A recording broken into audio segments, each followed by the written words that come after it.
Manjat pokok mahir sekali.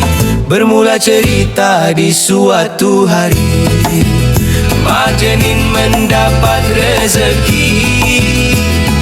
Ada upah yang menanti, usai selesai kerjanya nanti.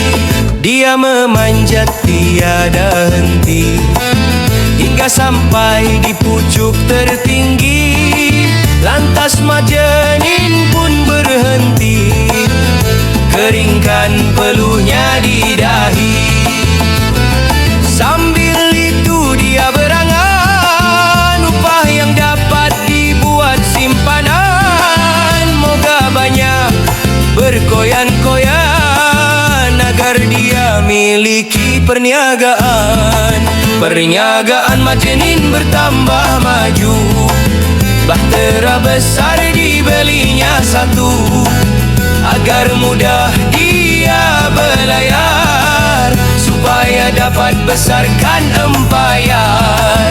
Tibanya dia di satu negeri, akhirnya di situ dia berhenti. Terlihat pula pada sang putri, cantik menawan menarik hati. Segera dia hantar pinangan, supaya sang putri jadi pasangan. Alangkah girang diterima pinangan, diadakan pesta besar-besaran. Diajak puteri berbulan madu, melayari cinta ke lautan biru. Alangkah bahagianya mereka berdua, bagaikan dunia milik mereka. Majenin tersentak dari lamunan, batang pokok terlepas pengangan.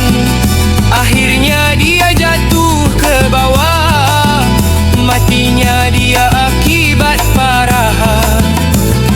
Jangan kita asyik berangan, nanti hanyut dalam khayalan. Kelak nanti kita kerugian.